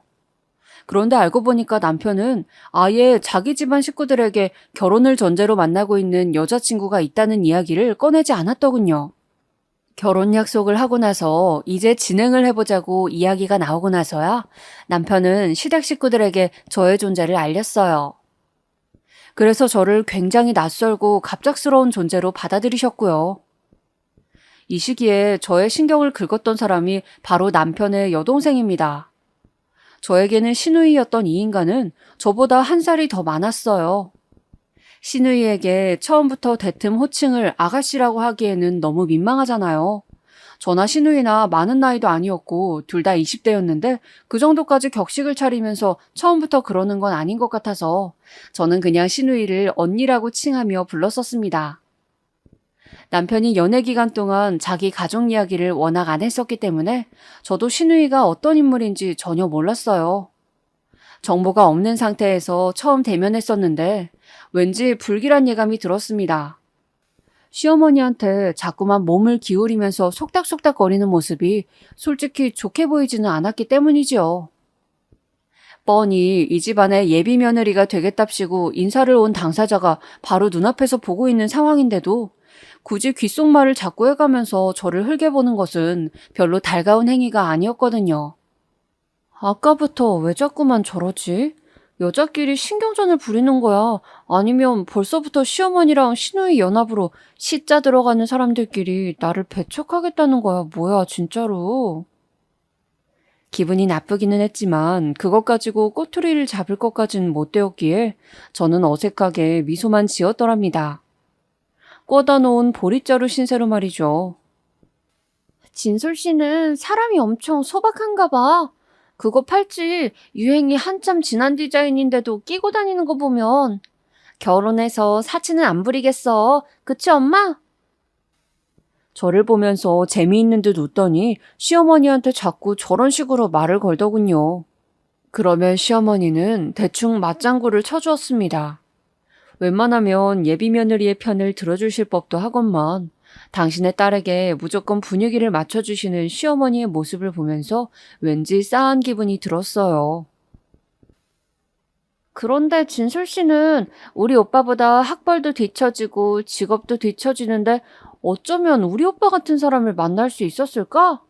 내가 보기에는 외모가 비결인 것 같지도 않고 짐작하기 어려운 다른 이유로 우리 오빠의 마음을 단단히 사로잡았나 봐요.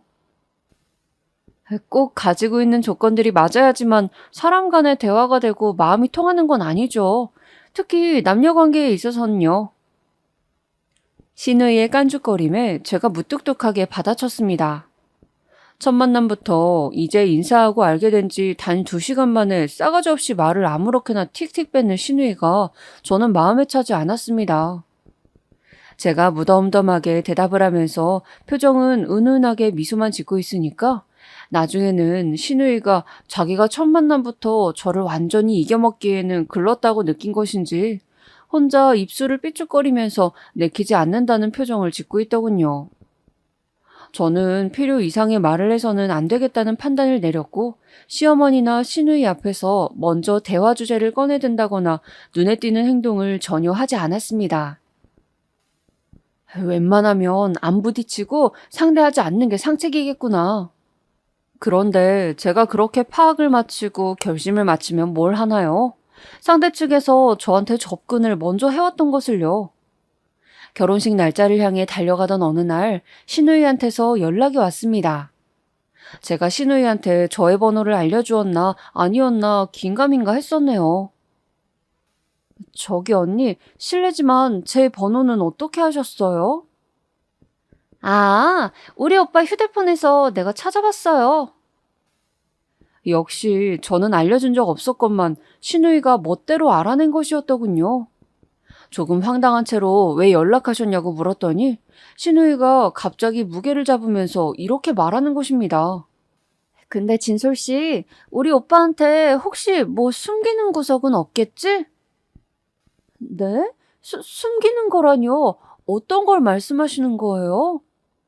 여자한테 숨기고 싶은 게 뭐겠어. 과거를 말하는 거지. 우리 오빠 키도 크고 덩치도 커서 그렇지 마음만은 소녀 감성 뺨치는 사람이야. 굉장히 속이 여린 사람이고 남을 등쳐먹는 건 꿈도 못 꿀 성정이거든.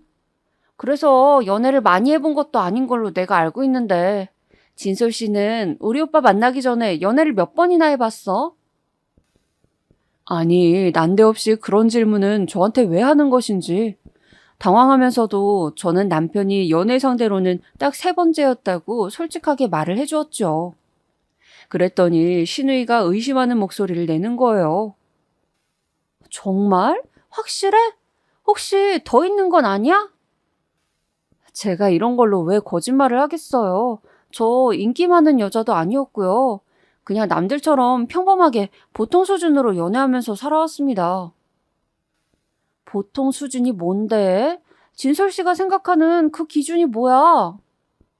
네? 그냥 남성 편력 없이 마음이 닿아서 상대와 교제를 하는 그런 모습 아닐까요? 아, 그래? 진솔 씨는 그러면 전에 만나본 남자들하고 연애 기간이 얼마씩 됐어? 어느 정도까지 진지한 관계였어? 와, 신우이가 이런 것들을 저한테 물어보더라고요. 도대체 자기가 뭔데 남의 연애사를 그 정도까지 물어보는 건가요?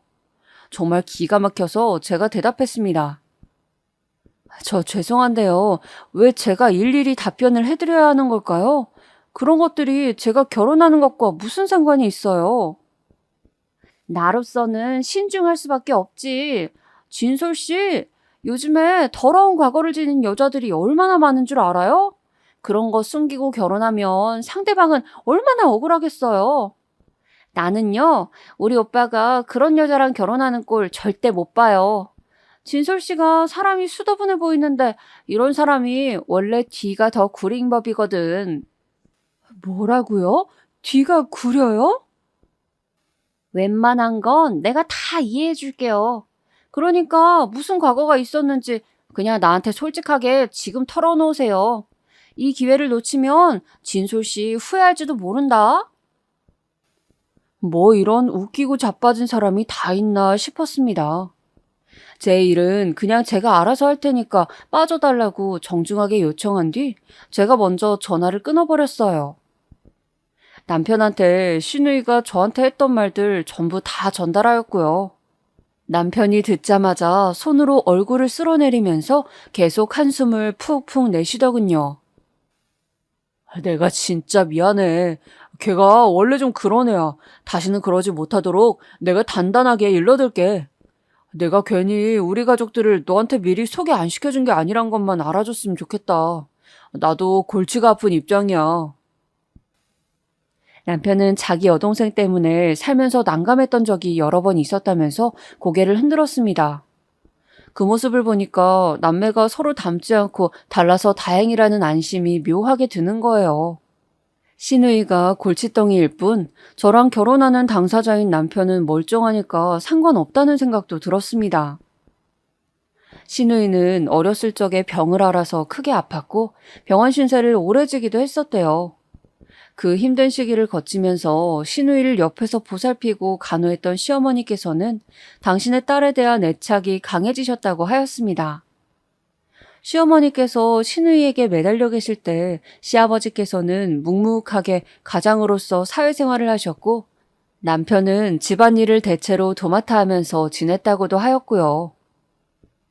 우리 어머니가 자랄 때 외갓집에서 그렇게 구박을 많이 받으셨대. 아들이 아니라 딸이라는 이유로, 공부머리가 부족하다는 이유로, 손재주가 뛰어나지 않다는 이유로 별별 명목으로 그렇게 집안에서 구박을 받으면서 사셨다나 봐. 눈칫밥만 먹고 사셨대. 그게 한이 돼서 내가 보기에는 내 여동생한테 자신을 투영해서 더욱 잘해주려고 하시는 걸 수도 있어. 시어머니의 편애를 등에 업은 신우이는 언제나 기세등등했다고 하네요. 그리고 신우이가 학교 다닐 때 남편이 신우이랑 신우이 친구들에게 밥도 몇 번 사주고 용돈을 주면서 맛있는 거 사 먹으라고 그랬다고 합니다. 이럴 때면 신우이는 자기 친구들로부터 저런 오빠를 두다니 부럽다라는 시선을 받았고 그걸 즐겼다고 하는 것 같았어요. 그러면서 자기 오빠를 자기 위신 세우는데 이용하기 시작했던 것도 같아요. 술만 마셨다 하면 꼭 남편한테 연락해서 자기를 데리러 오라고 했었다네요. 심지어 신우이는 만취를 하지 않았을 때도, 그리고 자기랑 사귀던 남자친구가 있었을 때도 꼭 남편을 불러다가 부려먹었다고 합니다. 그랬었으니 그런 자기 오빠가 갑자기 자기한테 미리 언질도 없었던 여자랑 결혼을 한다니까 단단히 심사가 꼬였나 보네. 일부러 나한테 못 살게 군 게 뻔해. 그러면서 저는 이때 새롭게 알게 된 사실이 시댁의 실권자는 늘 시어머니셨다는 사실입니다. 시아버지께서도 한 수 접어주셔야만 했대요. 남편도 시어머니 말씀이라면 꼼짝 못하고 살았다는 것 같았어요. 그러니까 든든한 뒷배를 둔 시누이가 초장부터 싸가지 없게 굴 수 있었던 것이죠. 시누이가 왠지 시어머니한테 저의 흉을 보면서 오만 뒷담화를 벌써 다 해놨을 것 같은 불길한 확신이 들었습니다. 약간 큰일 났다 싶기도 했지만 설마 결혼하고 나서 무슨 문제라도 생기겠나 싶어서 저는 남편하고 결혼을 하였습니다. 이미 결혼식 날짜까지 나와 있었고 식당 예약까지 마친 상황에서 낙장불입이나 다름없었는데 제가 무슨 재고를 할 수 있었겠나요? 남편 하나만 믿고 가자는 각오로 결혼해버렸죠. 아유, 우리 딸이 언제 이렇게 다 커서 시집을 가게 됐대? 너희 아빠가 살아계셨더라면 지금 너의 이 모습을 누구보다도 어여쁘게 봐줬을 텐데 이렇게 좋은 날을 나만 누리다니. 웨딩드레스 차림의 저를 보면서 친정엄마는 눈물을 훔치셨습니다. 그런 친정엄마를 담담하게 달래는 것은 제 친정오빠의 몫이었죠. 이렇게 행복한 날에 울지 말라면서 저 대신 친정엄마를 성의껏 달래고 진정시켜 드리더군요. 저는 친정아빠가 돌아가시고 안 계세요. 저 중학교 올라가자마자 얼마 안 돼서 생각하기도 싫은 강도 사건에 휘말려서 세상을 뜨셨습니다. 하루아침에 가장을 잃어버린 저희 가족은 그 후로 많이 방황했었어요. 저는 중학교에서 질이 나쁜 친구들과 잠시 어울리기도 했고 모범생이던 친정오빠는 공부에서 손을 놓았었으며 살면서 술을 입에 대신 적도 없으셨던 친정엄마는 늘 소주를 찾으셨습니다. 하지만 이내 억울하게 돌아가신 친정아빠의 몫까지 열심히 살아내자는 각오로 친정엄마, 친정오빠, 그리고 저까지 세 사람이 다짐을 하였습니다. 절대로 무너지지 않겠다는 약속들을 서로에게 하면서 반드시 오래오래 살자고 하였었죠. 아빠, 나 결혼해서 잘 살게요. 하늘에서 지켜봐 주세요. 행복한 가정을 꾸리겠다는 다짐을 저는 돌아가신 친정아빠를 향해 올렸어요. 저는 결혼한 뒤 시댁 근처의 작은 빌라에서 신혼생활을 시작하였습니다. 남편의 직장이 시댁에서 통근하기 좋은 위치였다는 것이 첫 번째 이유였고, 돈을 모으고 체계적으로 미래 계획을 한 뒤 2년 안에 이사를 가자는 심산이 두 번째로 있었고, 마지막으로 세 번째 이유는 시어머니께서 간곡하게 당신의 근처에 아들 며느리 부부가 살기를 원하셨기 때문입니다. 시아버지와 별거를 시작한 이후에 일상이 허해지셨다나 하면서요. 시누이는 이직 준비로 바빠질 예정이었고 또 이직을 하게 되면 시댁이 아니라 자취방을 구해서 살게 될 수도 있으니 저희 두 사람이라도 시댁 근처에 살기를 시어머니께서는 너무나도 원하셨어요. 무조건 2년 안에 이 집을 나가서 다른 동네로 이사 가기로 하였으니 크게 나쁠 건 없겠다 싶었습니다. 그리고 저는 결혼 직전에 다니던 직장을 그만두었고 일감을 몇 개 받아다가 집에서 처리하는 식의 아르바이트 같은 걸 새로 시작하였거든요. 저는 시간이 여유로웠기 때문에 혹시 시어머니께서 적적하다 하시면 제가 같이 놀아드릴 수 있을 거라고 여겼어요. 신혼집으로 삼은 빌라가 옛날 집이라서 내부 리모델링을 살짝 하고 들어갔는데요. 결혼식 끝나고 딱 열흘 뒤에 입주를 하였습니다. 그리고 입주 전에 마지막 점검차 남편이랑 그 집에 방문하였는데 시어머니랑 시누이도 합류하였어요. 시댁이 바로 근처이다 보니까 그렇게 되더라고요. 시어머니께서는 베란다에서 바깥 풍경 보시면서 여기 동네에 관한 이모저모를 늘어놓으셨고 옆에서 남편이 대화를 주거니 받거니 하고 있었습니다. 그러는 사이에 저는 집안 곳곳을 꼼꼼하게 살피고 있었고요. 그때 신우이가 저 들으랍시고 혼잣말을 크게 하였습니다. 색깔 배치가 왜 이래? 무슨 할머니 할아버지가 새로 이사가는 집 같네? 와, 요즘 나오는 건데도 수도꼭지가 이렇게 옛날 모양이야? 너무 신기하네. 저 방만 벽지 색깔 다른 거 진짜 촌스럽다. 화장실 문고리는 또 왜 저런 모양이래? 아휴, 나 같으면 당장 바꿨다. 자꾸 이런 말들을 중얼거리면서 집안을 활보하는데 저도 모르게 주먹이 불끈 쥐어지더군요. 기어이 신우가 저를 보면서 아예 대놓고 진솔 씨는 미적 감각이 좀 떨어지는 사람 같아. 하긴 옷차림새며 꾸미고 다니는 것만 봐도 알 것 같긴 해. 집안 디자인하는 것도 정말 시대에 뒤떨어지게 하는구나. 이러기도 힘든데 정말 대단하다. 이런 말을 웃으면서 하는 겁니다. 제가 바로잡고 가야 할 것 같아서 신우이한테 그랬어요. 아가씨, 저는 아가씨의 오빠랑 결혼한 사람입니다. 호칭 똑바로 해주세요. 그리고 제가 아가씨보다 나이는 한 살 어릴지라도 엄연히 이제는 제가 아가씨보다 손윗 사람인 점 그 머릿속에 새겨주셨으면 좋겠네요. 어? 참나 웃긴다. 그럼 내가 뭐라고 불러야 되는데? 모르셔서 묻는 거예요? 당연히 저한테 새언니라고 불러주셔야죠. 반말 찍찍 날리는 것도 그만해 주시고요. 사람 비꼬는 말도 자제해 주셨으면 합니다. 그거 되게 교양이 없어 보여요. 그랬더니 신우이가 화들짝 놀라더니 이내 얼굴에 열이 오르는 게 보였습니다. 얼굴이 화끈거릴 만큼 순간적으로 수치심이라도 들었었나 보죠. 저는 그런 신우이를 무시한 채 다른 방을 둘러보러 걸음을 옮겼습니다. 잠시 후 저의 뒤를 따라온 신우이가 얼굴에 화가 잔뜩 묻은 채로 떠들어댔어요. 내가 너 우리 오빠랑 결혼한다고 처음 인사 왔을 때부터 어딘가 별로라고 느꼈어. 내가 사람 써서 너 뒤 구린 게 있는지 싹 다 밝혀내려고 할 거야. 자기만 잘난 척하면서 고고하게 구는 사람 치고 진짜로 멀쩡한 사람? 내가 살면서 한 명도 못 봤어. 순진한 우리 오빠 꼬드겨다가 등골 빼먹으려는 작정이겠지? 너 구린 구석이 있나 밝혀지면 그때 한번 보자고. 사기 결혼 반드시 내가 취소시킬 테니까.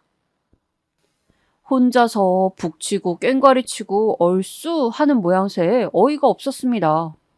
무슨 망상증에 걸린 환자라도 보는 줄 알았어요. 제가 대단한 인물도 아니건만 자꾸 뒤가 구린 게 있다고 믿으면서 헛소리하는 게 짜증스럽기도 하였고요. 열받아서 저도 신우이에게 한 방 날려줬죠. 자꾸만 이상한 추측을 하시는데 그러는 아가씨야말로 진짜 과거가 더러우신 거 아닌가요? 내 과거가 더럽다니? 너 그게 무슨 소리야? 그렇잖아요. 자기가 떳떳한 영역에는 신경을 안 쓰게 되어 있거든요. 그런데 자꾸 아가씨가 과거가 있다느니 어쩌느니 하시니까 저로서는 의심이 갈 수밖에 없네요. 아가씨가 옛날에 이상하게 사셨기 때문에 지금 저한테 이렇게 구시는 게 아닐까 싶어져요. 속된 말로 먼 눈에는 뭐밖에 안 보인다고도 하잖아요. 제 말이 끝나기가 무섭게 신우이는 저의 머리채를 잡았습니다. 제가 놀라서 비명을 지르자 남편이 달려왔어요. 무슨 일이냐고 묻는 남편 앞에서 엄청난 연기력을 발휘한 신우이가 갑자기 울음을 터뜨렸습니다.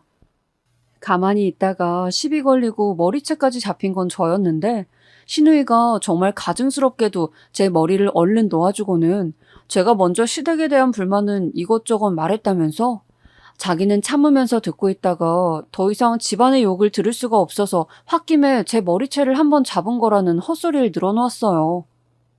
신우이의 모습을 보면서 저는 기가 막혔습니다. 사람이 뻔뻔한 것도 유분수지 저 정도면 정신병이 있는 사람은 아닐까 싶었네요. 이건 말도 안 되는 상황에 변명하기도 싫어서 저는 고개를 휙 돌려버렸어요. 그런데 남편이 그런 저를 책망하긴커녕 신우이한테 제발 좀 가만히 있으라며 잔소리를 하는 겁니다. 그래, 내 배우자만 저렇게 내 편이면 됐지. 신우이가 열심히 신우이 짓을 해봤자 나한테는 별 영향도 없어. 혼자 지랄하든지 말든지 알아서 하라고 해.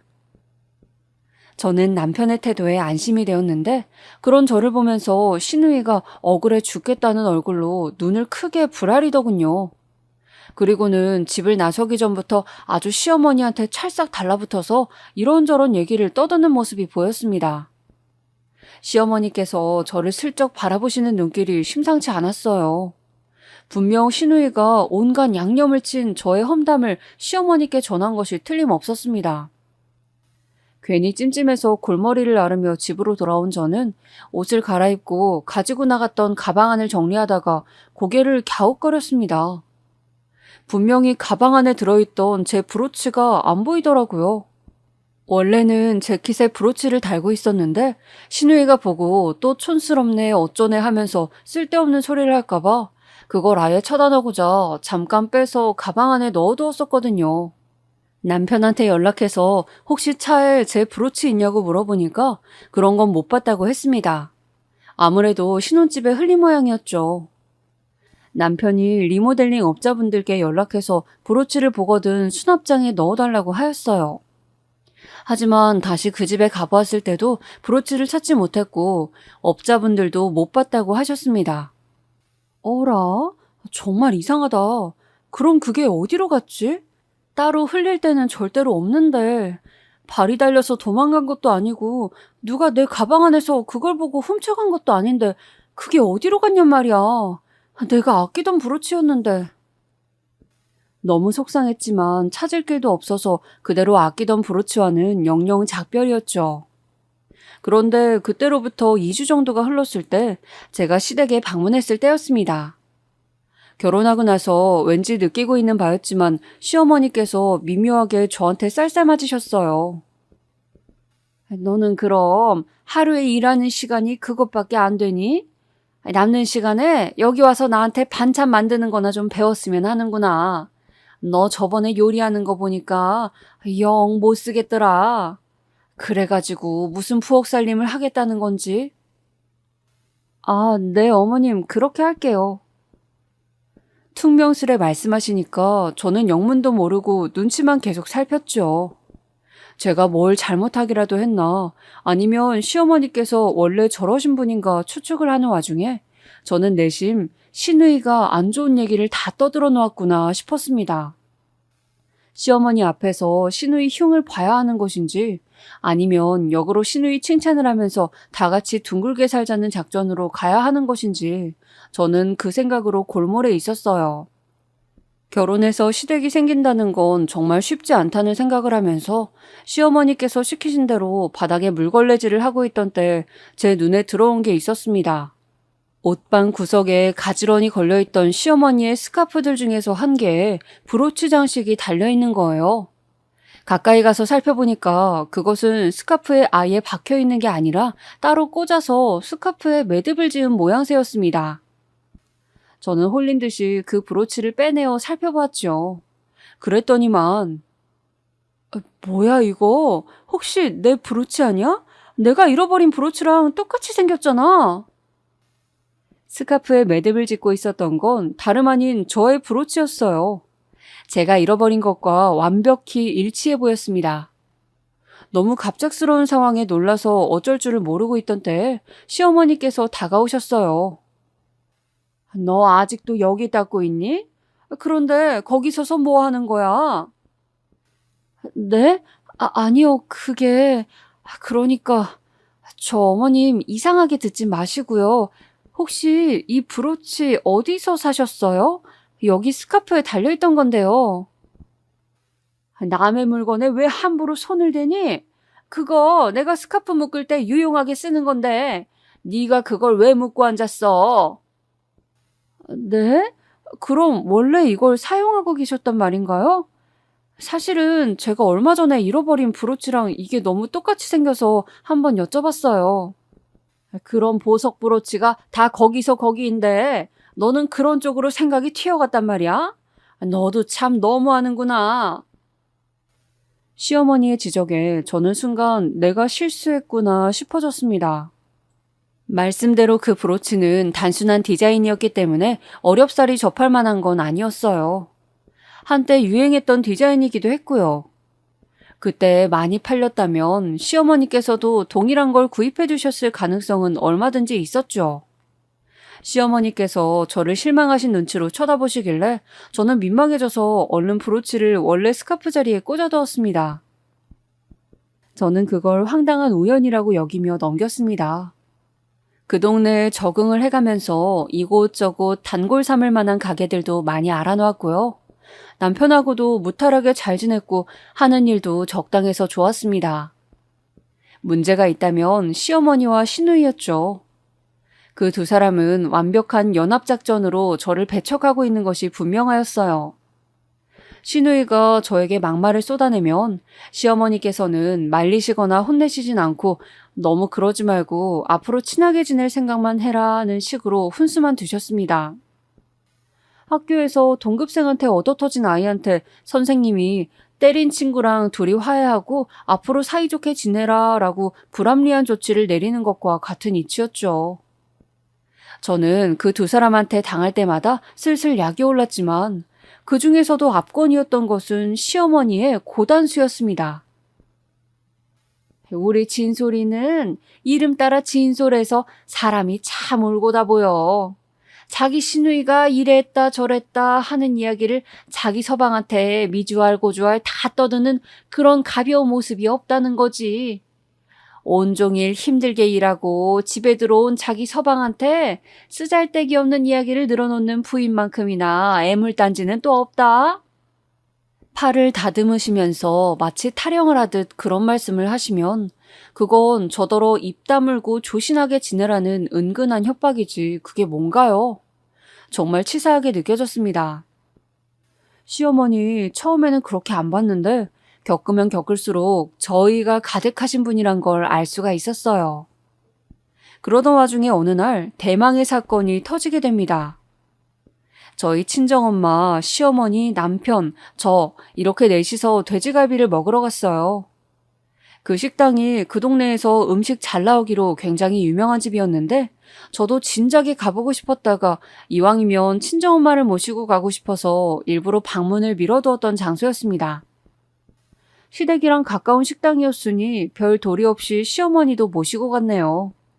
친정엄마를 모시고 같이 돼지갈비집에 가보자고 했을 때 남편이 그러면 우리 어머니도 모시고 같이 가자.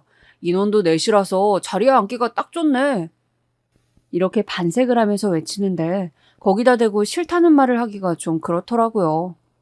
게다가 저의 대답을 듣기도 전에 남편이 신이 나서는 시어머니께 연락을 하던걸요. 어머니 뭐하고 계세요? 다른 게 아니라 오랜만에 우리 거기 돼지갈비집에 가볼까요? 우리 거기 안 가본 지 꽤 됐잖아요. 그리고 장모님도 같이 모시고 가려고요. 혼자서 시어머니께 다 떠들더군요. 그래서 넷이 돼지갈비를 먹으러 가게 되었던 것입니다. 유명한 집답게 식당 규모가 굉장히 널찍했고요. 4인석 창가 자리에 앉아서 맛있게 갈비를 구워 먹기 시작했어요. 남편이 고기를 구우면 제가 친정엄마랑 시어머니 드시라고 고기를 앞으로 다 챙겨드렸죠. 두 분께서는 적당히 서로 덕담도 주고받으시면서 제 예상보다 좋은 분위기를 형성하셨습니다. 어머, 사부인, 손가락에 반지 그거 엄청 고급스러워 보이네요. 무늬도 없고 깔끔한 것이 오히려 더 비싸 보이는데요? 순금 반지여요? 한창 식사 자리가 무르익고 있는데 시어머니께서 문득 친정엄마의 왼손 검지에 끼워진 반지를 보면서 그렇게 물어보셨습니다. 그러자 친정엄마는 쑥스러운 듯 미소를 지으시면서 대답해 주셨죠. 아, 네. 제가 가지고 있는 반지들 중에서 가장 애착이 가는 반지예요. 비단 금이 많이 들어가 비싸서 그런 것만은 아니고 오래 제 손에 끼우다 보니까 너무나도 정이 들어버려서 그렇죠. 그 반지는 친정아빠가 돌아가시고 나서 첫 기일이 되었을 때 친할머니께서 심혈을 기울여 맞추신 반지였습니다. 앞으로 금강불괴, 그러니까 금강처럼 단단하여 부서지지 말고 인생을 살아가라는 뜻을 담아서 친정엄마에게 직접 선물을 해주신 것이었기에 의미가 남달랐죠. 결혼 반지는 안방에 귀중품함에 고이고이 모셔두고 친정엄마는 늘 그 금반지를 착용하고 다녔습니다. 저는 그 반지의 깊은 의미를 알고 있기 때문에 그 순간 친정엄마의 입가에 돈 은은한 미소를 애틋한 마음으로 바라보았습니다. 그런데 맞은편에 시어머니께서도 미소를 짓고 계신 게 보였죠. 좋은 뜻에서 그러신 것인지 아니면 다른 의미로 지으신 미소였는진 아리송한 그런 낯빛이었습니다. 식사가 끝나갈 무렵 네 사람 중에서 가장 먼저 이제 그만 먹어도 되겠다고 선언하신 친정엄마가 잠시 식당의 화장실을 다녀오셨습니다. 남편이랑 저는 늦게 먹기 시작했기 때문에 열심히 막바지 식사를 하고 있었고요. 조금 있다가 시어머니께서도 화장실에 다녀오셨어요. 그러고 나서 저희 부부가 결제를 마친 후에 식당 밖으로 나왔습니다. 저희 신혼집에 가서 같이 과일이나 나눠 먹자고 얘기를 하면서 차를 향해 가고 있던 와중에 어머나 세상에, 이걸 어째? 내가 반지를 까먹고 화장실에서 안 챙겨왔나 보다. 친정엄마가 화들짝 놀라서 외치셨습니다. 제가 무슨 일인가 싶어서 여쭤봤더니 화장실에서 손을 씻으시다가 잠시 세면대 위에 창문가에 반지를 빼놓으셨다는 거예요. 그 말을 듣고 제가 얼른 식당으로 돌아가서 여자 화장실에 가보았습니다. 그런데 친정엄마가 말씀하신 그 자리에는 물론 다른 곳까지 다 찾아봐도 그 금반지가 안 보이는 겁니다. 설마 그 사이에 화장실에 들른 누가 창문 쪽을 보고선 반지를 훔쳐갔나? 어쨌든 큰일이었죠. 차로 가서 친정엄마한테 말씀드리니까 얼굴이 창백해져서는 바로 차에서 내리시더니 식당 화장실로 달려가셨습니다. 하지만 아무리 찾아봐도 그 반지는 보이지 않았죠. 거기 사장님께 CCTV를 확인할 수 있는지 여쭈어보았습니다. 그런데 식당 내 CCTV가 화장실로 향하는 방향으로는 없다고 하더라고요. 출입구랑 계산대 쪽 말고는 현재 작동되고 있는 게 없다고 하시는 사장님의 답변에 친정엄마가 풀이 죽으셨습니다. 내가 그걸 잠시라도 빼놓는 게 아니었는데, 내 잘못이야. 미쳤지 내가. 친정엄마가 원통이 하시는 모습을 보며 저는 이상하게 시어머니 쪽을 바라보게 되었어요. 사돈이 귀중한 반지를 잃어버렸다고 하는데도 너무나도 태연한 표정을 짓고 계셨으며 저희와 함께 반지를 찾으려는 신용도 하지 않으셨죠. 브로치는 우연이라고 생각했었는데 아니었던 걸까?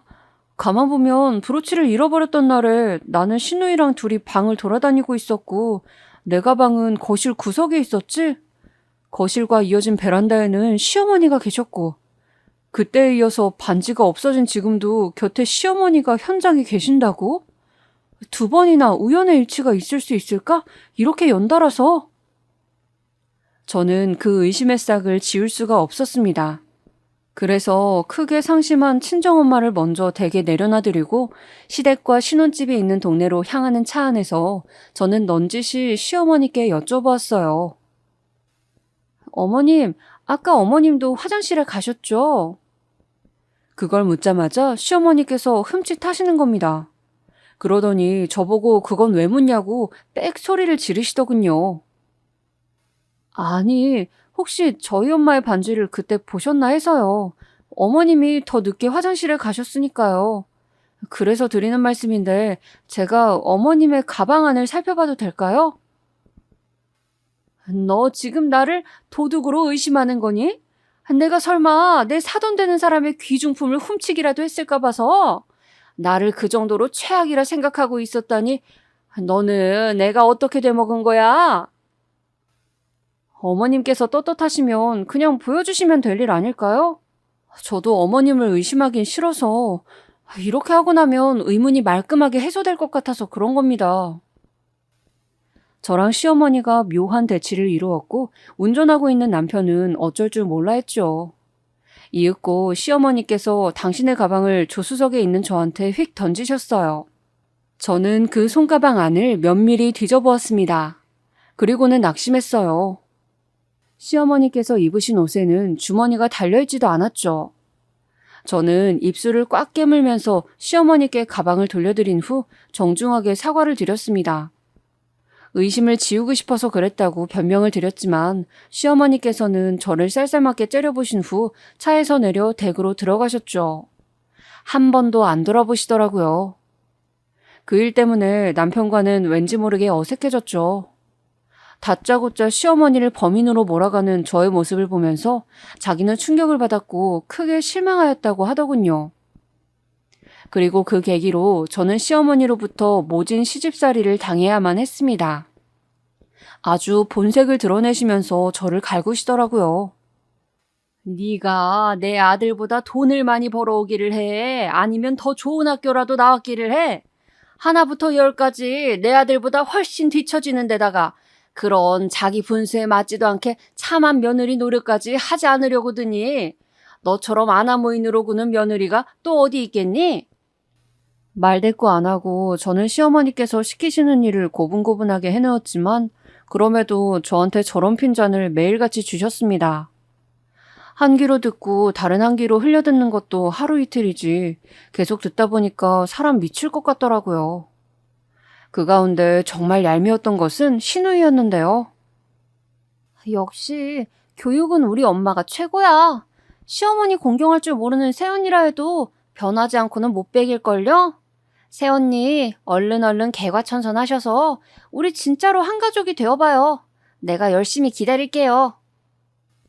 쓸모없는 헛소리를 정성스럽게도 나불거리더군요. 일부러 새언니라는 호칭을 꼬박꼬박 써가면서 존댓말로 저를 조롱하는 모습 때문에 정말 짜증이 났습니다.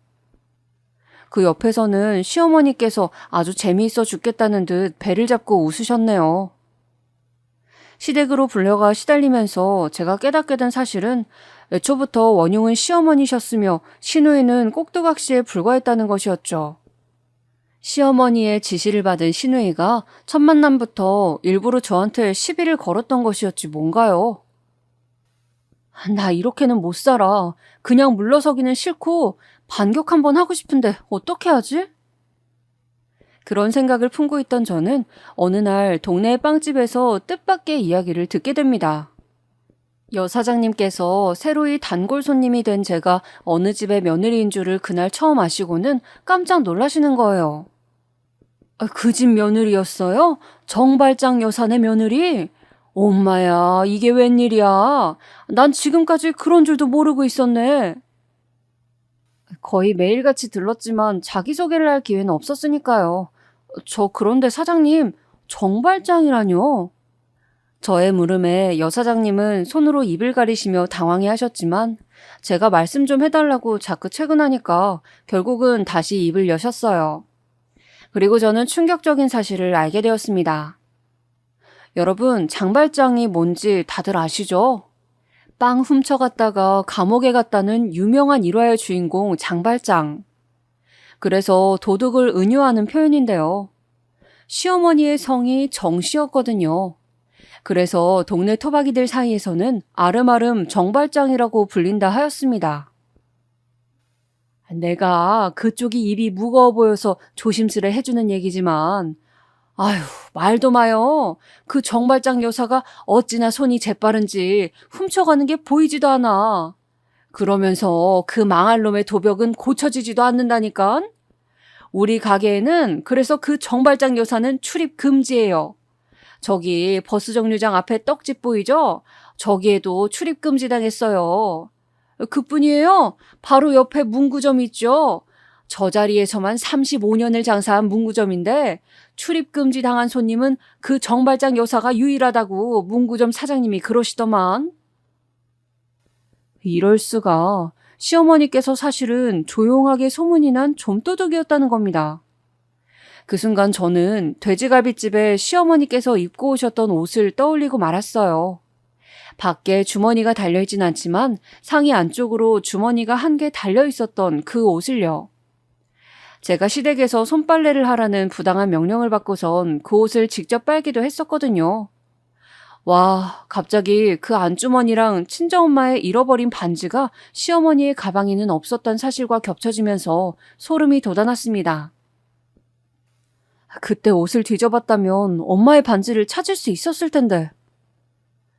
저는 시댁에서 그 반지를 샅샅이 뒤져서 찾아보겠다는 결심을 세운 한편 정발장으로 불리는 주제에 저에게 적반하장으로 며느리 정신교육을 시켜준다며 고된 시집살이를 시키고 있는 시어머니에게 되갚아줄 심산이 들었습니다. 고민하다가 친정오빠에게 연락을 해봤어요.